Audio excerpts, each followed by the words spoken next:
ನಮಸ್ಕಾರ. ನನ್ನ ಹೆಸರು ಪ್ರೊಫೆಸರ್ ಶಿವಕುಮಾರ್ ಎಆರ್. BMS ಮಹಿಳಾ ಕಾಲೇಜಿನ ಕಾಮರ್ಸ್ ಅಧ್ಯಾಪಕನಾಗಿ ವೃತ್ತಿಯಿಂದ ನಿವೃತ್ತಿಯಾಗಿ 4 ವರ್ಷ ಆಗಿದೆ. 35 ವರ್ಷ ಬೋಧನೆ ಸೇವೆಯನ್ನು ಮಾಡಿ ನನ್ನ ಸಾಮಾಜಿಕ ಜೀವನದಲ್ಲಿ ತೊಡಗಿಸಿಕೊಂಡಿದ್ದೇನೆ. ಇಂದು 25/7/2026 ಶನಿವಾರ ಸಂಜೆ ಪ್ರತಿ ವರ್ಷದಂತೆ ಶ್ರೀಶೈಲ ಜಗದ್ಗುರು ಮಹಾಸನ್ನಿಧಿಯವರ ಗುರುಪೂರ್ಣಿಮೆ ಪ್ರಯುಕ್ತ ಇಷ್ಟಲಿಂಗ ಮಹಾಪೂಜೆ ಜನಜಾಗೃತಿ ಸಮಾರಂಭವನ್ನ ಪ್ರಥಮ ದಿನ ಇವತ್ತು ಆರಂಭವಾಗಿದೆ. ಜಗದ್ಗುರು ಮಹಾಸನ್ನಿಧಿಯವರ ಜೊತೆಯಲ್ಲಿ ಹಲವಾರು ಶಿವಾಚಾರ್ಯ ಪೂಜ್ಯರು ಕೂಡ ಉಪಸ್ಥಿತರಿದ್ದು, ಈ ನಾಡಿನ ಹಿರಿಯ ಸಂಸದರಾದಂತಹ ಗೋವಿಂದ ಕಾರಜೋಳರವರು ಕೂಡ ಉಪಸ್ಥಿತರಿದ್ದು, ಜಗದ್ಗುರು ಮಹಾಸನ್ನಿಧಿಯವರು ಮತ್ತು ಗೋವಿಂದ ಕಾರಜೋಳರವರು ಹಿಪ್ಪರಿಗಿಯ ಒಂದೇ ಗ್ರಾಮದವರು ಅನ್ನೋ ಮಾತನ್ನ ಉಲ್ಲೇಖ ಮಾಡಿದ್ರು. ಹಾಗಾಗಿ ಅವರು ಇವತ್ತು ರಾಜಕೀಯ ಕ್ಷೇತ್ರದಲ್ಲಿದ್ರು ಕೂಡ ಅವರ ಬಾಲ್ಯದ ನೆನಪನ್ನ ನೆನಪಿಸಿಕೊಂಡು ಅವರ ಸ್ವಗ್ರಾಮದ ಬಗ್ಗೆ ಅಭಿಮಾನ ಪೂರ್ವಕವಾಗಿ ಮಾತುಗಳನ್ನ ಆಡಿದ್ರು. ಅದಕ್ಕೆ ಪೂರಕವಾಗಿ ಒಂದು ಮಾತಿದೆ, ಜನನೀ ಜನ್ಮ ಭೂಮಿಶ್ಚ ಸ್ವರ್ಗಾದಪಿ ಗರೀಯಸಿ ಅಂತ. ಜನ್ಮ ಕೊಟ್ಟಂತ ತಾಯಿ, ಜನ್ಮ ಕೊಟ್ಟಂತ ಗ್ರಾಮ ಸ್ವರ್ಗಕ್ಕಿಂತಲೂ ಮೇಲಾದುದು ಅಂತ. ಈ ಸಂದರ್ಭದಲ್ಲಿ ಹಲವಾರು ಗಣ್ಯಮಾನ್ಯರಿಗೆ ಅವರ ತನು ಮನ ಧನದ ಸೇವೆಯನ್ನ ಗುರುತಿಸಿ ಅವರಿಗೆ ಜಗದ್ಗುರು ಮಹಾಸನ್ನಿಧಿಯವರು ಗುರು ರಕ್ಷೆಯನ್ನ ಸ್ವೀಕಾರ ಅಂದ್ರೆ ಪ್ರಯೋಜನ ಮಾಡಿದ್ರು.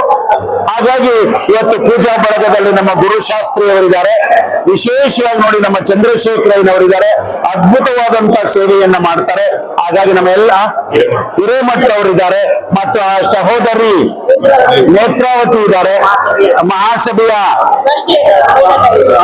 ಒಬ್ಬ ಪದಾಧಿಕಾರಿ, ರಾಷ್ಟ್ರೀಯ ಮಹಿಳಾ ಕಾರ್ಯದರ್ಶಿ. ವಿಶೇಷವಾಗಿ ಇಲ್ಲಿ ವಿಶ್ವೇಶ್ವರ ಅವರಿದ್ದಾರೆ, ವಿಶೇಷವಾಗಿ ನಮ್ಮ ರುದ್ರೇಶ್ ಅವರಿದ್ದಾರೆ. ಇಲ್ಲಿ ನಮ್ಮ ರುದ್ರೇಶ್ ಅವರು ಅವರ ವಿಶೇಷತೆ ಏನಂದ್ರೆ 1 ನಿಮಿಷ ಅದರ ಬಗ್ಗೆ ಎಲ್ಲ ಉಲ್ಲೇಖ ಮಾಡ್ತಾರೆ. ಮಾಗಡಿ ರಸ್ತೆಗೆ ಒಂದು 2 ಕಿಲೋಮೀಟರ್ ಸಮೀಪದಲ್ಲಿ ಜೋಡಿ ವೀರಭದ್ರನ ದೇವಾಲಯ ಇದೆ.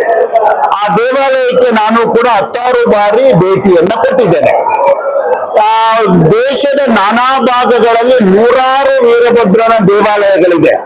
ಆದ್ರೆ ಇಲ್ಲಿನ ವೀರಭದ್ರ ದೇವಾಲಯದ ವಿಶೇಷತೆ ಏನ್ ಸ್ವಾಮಿ ಅಂದ್ರೆ, ಗರ್ಭಗುಡಿಯಲ್ಲಿ 2 ವೀರಭದ್ರನ ವಿಗ್ರಹಗಳಿವೆ. ಅಲ್ಲಿ ಅದಕ್ಕೆ ನಾವು ಜೋಡಿ ವೀರಭದ್ರ ಅಂತ ಖ್ಯಾತಿಯನ್ನ ಪಡೆದಿದೆ. ಇಡೀ ಸಂಪೂರ್ಣ ದೇವಾಲಯದ ನಿರ್ಮಾತೃಗಳು, ಆ ಸೇವಾಕರ್ತರು ನಮ್ಮ ರುದ್ರೇಶ್ ರವರು ಅಂತ ಹೇಳಿದ್ರೆ ಇದು ಉತ್ಪ್ರೇಕ್ಷೆ ಆಗಲಿಕ್ಕಿಲ್ಲ. ಅಲ್ಲಿ ಒಂದು ವಿಶೇಷತೆ ಏನ್ ಸರ್ ಅಂದ್ರೆ, ಯಾವುದೇ ದಂಪತಿಗಳಿಗೆ ಎಷ್ಟೋ ವರ್ಷಗಳಿಂದ ಸಂತಾನ ಪ್ರಾಪ್ತಿ ಆಗದೇ ಇದ್ದಂತ ಪಕ್ಷದಲ್ಲಿ ಆ ಒಂದು ದಂಪತಿಗಳು 3 ಅಮಾವಾಸ್ಯೆಯಲ್ಲಿ ಹೋಗಿ ಅಲ್ಲಿ ಸ್ನಾನವನ್ನ ಮಾಡಿ ಅಲ್ಲಿ ಪೂಜೆಯನ್ನ ಸಲ್ಲಿಸಿ ಒಂದು ತೆಂಗಿನಕಾಯಿಯನ್ನ ಕಟ್ಟುವಂತ ಒಂದು ವ್ಯವಸ್ಥೆಯನ್ನು ಇಟ್ಕೊಂಡಿದ್ದಾರೆ. 48 ದಿವಸ ಈ ಕಾರ್ಯಕ್ರಮವನ್ನು ಮಾಡಿದ್ದೆ. ಆದರೆ ಅವರಿಗೆ ಸುಮಾರು ನನ್ನ ಪ್ರಕಾರ 45-50 ದಂಪತಿಗಳಿಗೆ ಜೋಡಿ ಮಕ್ಕಳು ಹುಟ್ಟಿದ್ದಾರೆ. ಅಂತಹ ಜೋಡಿ ಮಕ್ಕಳು ಹುಟ್ಟಿರುವಂತ ಹಿನ್ನೆಲೆಯಲ್ಲಿ ಅತ್ಯದ್ಭುತವಾದಂತಹ ಕಾರ್ಯಕ್ರಮವನ್ನು ಕೂಡ ಇವರು ಆಯೋಜಿಸಿದ್ದಾರೆ. ಆ ಕಾರ್ಯಕ್ರಮದಲ್ಲಿ ನಾನು ಕೂಡ ಪಾಲ್ಗೊಂಡಿದ್ದೇನೆ.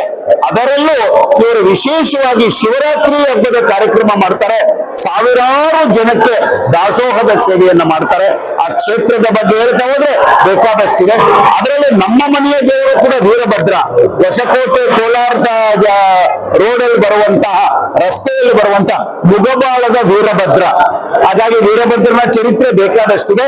ಸಾಂದರ್ಭಿಕವಾಗಿ ಹೇಳ್ತೇನೆ ನಾನು, ನಮ್ಮ ಮನೆಯ ದೇವರು ವೀರಭದ್ರ, ಅವನನ್ನ ನಂಬಿದರೆ ಭಕ್ತರು ಸುಭದ್ರ, ಅವನು ಯಾವ ಭಕ್ತರನ್ನು ಮಾಡೋದಿಲ್ಲ ಅಭದ್ರ ಅನ್ನುವಂತ ಮಾಚೋಹಳ್ಳಿ ವೀರಭದ್ರನ ದೇವಸ್ಥಾನದ ಜೊತೆಗೆ ನಾವು ಇಷ್ಟೆಲ್ಲ ಮಾಡ್ಬೇಕಂದ್ರು ತೇನ ವಿನ ತೃಣಮಪಿ ನಚ್ಚಲತಿ ಅಂತ ಒಂದು ಮಾತಿದೆ.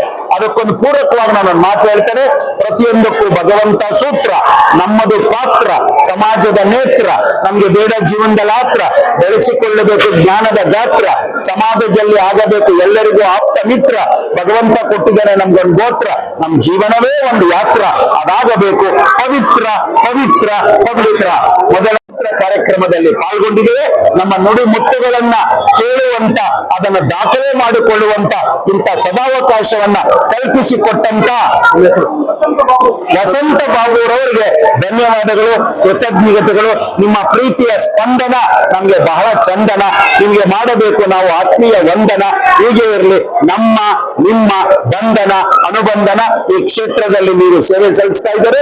ನಿಮ್ಮ ಕ್ಷೇತ್ರದಲ್ಲಿ, ನಿಮ್ಮ ಕಾಯಕದಲ್ಲಿ ಇರಲಿ ಚಮತ್ಕಾರ, ನಿಮಗೆ ಸಿಗಲಿ ಪುರಸ್ಕಾರ, ನಿಮ್ಮ ಜೀವನವಾಗಲಿ ಸಾಕ್ಷಾತ್ಕಾರ. ಆರೋಗ್ಯಕ್ಕೆ ಅನುಗುಣವಾಗಿ ತಿನ್ನೋಣ, ಕಡಿಮೆ ಉಪ್ಪು ಖಾರ. ನಮಸ್ಕಾರ. ಜನ ಸುಖಿನೋ ವಿಶ್ವಕ್ಕೆ ಶಾಂತಿ. ಲೋಕ ಸಮಸ್ತ ಸುಖಿನೋ ಭವಂತು.